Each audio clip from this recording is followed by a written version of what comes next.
to another episode of Vegas Live. Karon, ang atong lutoon, sari-sari. Okay? So here are the ingredients. Ang main ingredient ani is katong pork snout and pork ears. This was boiled for about close to an hour nga boiling until it's tender, and then gislice siya nga gagmay kaayo. Okay? And this is chopped onions and garlic.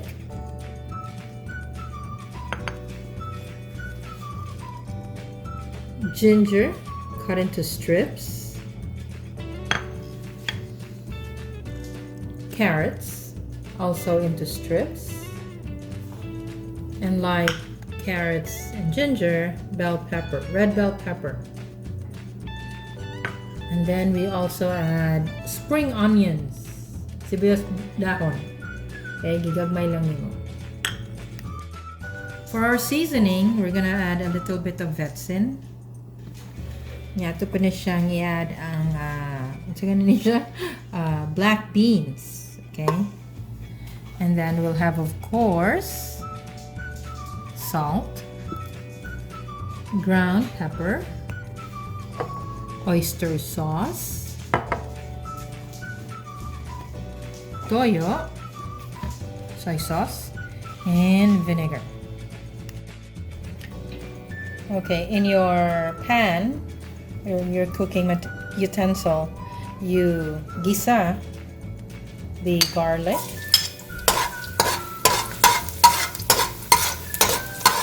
and then onions.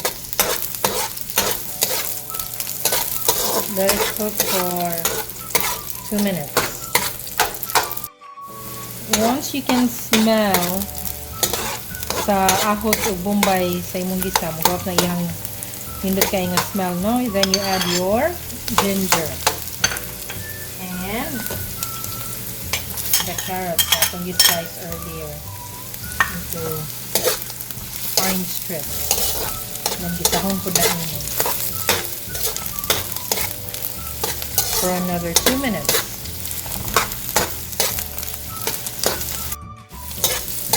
Okay, 2 minutes has passed. So now we're gonna add ang atong main ingredient, which is ang snout, ang ears sa baboy. Remember earlier, atong nengi boil until it's tender and cut into thin strips. So very tender na ni siya. So you mix them all together. And then you add 1 cup of water. So we're gonna let this simmer for about 5 minutes. It's been simmering for 5 minutes, so now we're gonna add salt to taste.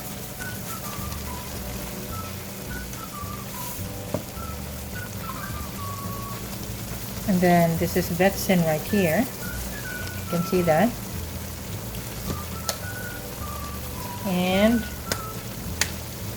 ground pepper, black ground pepper.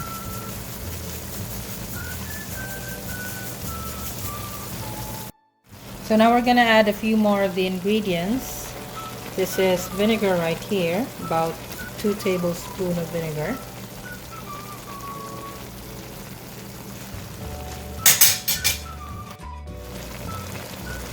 3 tablespoons of toyo. 1, 2, and 3. And then we're also gonna add oyster sauce. How much? A tablespoon of oyster sauce. Okay. And you mix it.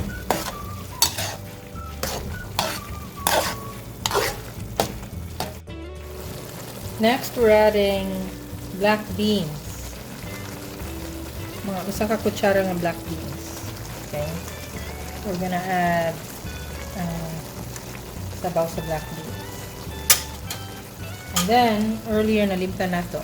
This is Another ingredient that would make it more tasty, brown sugar. 1.5 tablespoon of brown sugar. And then you mix it well.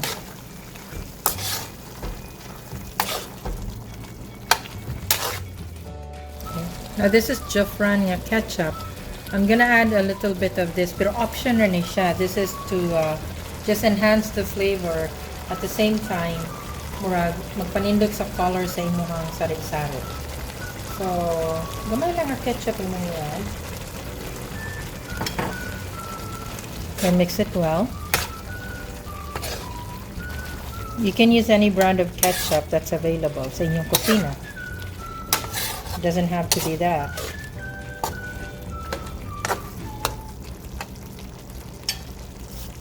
I'm gonna add one more. Just a little bit more.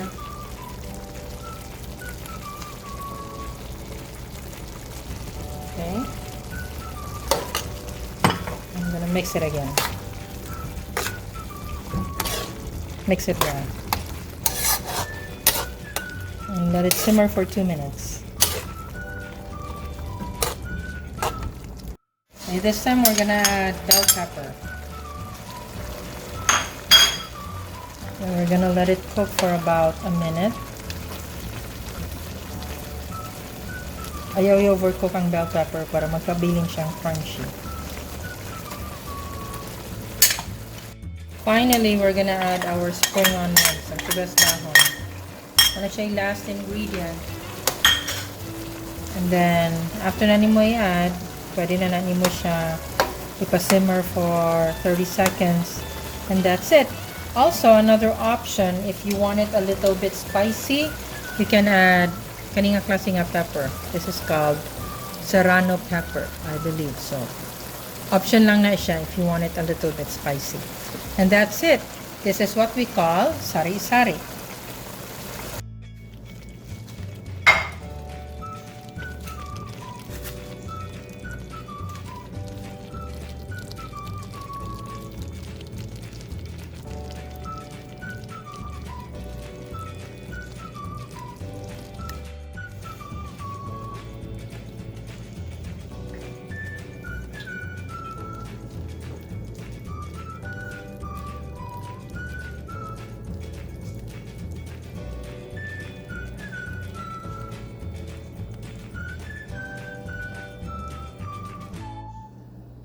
Okay, so now that we're done cooking sari-sari, we're gonna enjoy it later, no, sa among family.